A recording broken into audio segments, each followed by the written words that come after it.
waxaan shalay soo baranay personal pronoun waxa loo yaqaan oo ah magacu yaallo oo ahay ish aniga iyo du adiga iyo laakiin maanta waxaan baran doonaa sign waxa la yiraahdo sign micnaheedu waxa waa fal ahaansho verb to be ama ahaansho oo raaca personal pronoun ish aniga being waxaan ahay ka personal pronounka signka u qaadana ish aniga oo ah being ay qaadanaysaa do oo adiga besti qaadanay iyo asiga oo zi ayada s sheegi is ay qaadanay via oo anaga ah waxay qaadanaysaa zin ear waxay idinka ah waxay qaadanaysaa side zi oo idinka ah oo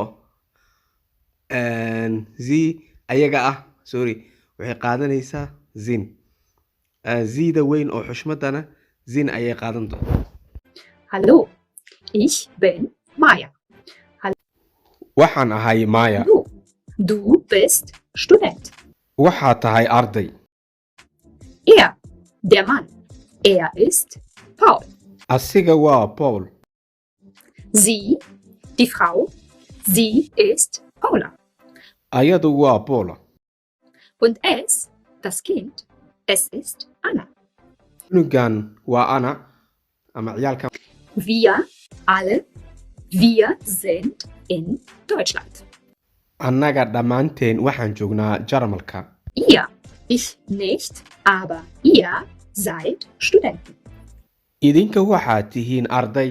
Sie, die Gruppe, sie sind Sportler.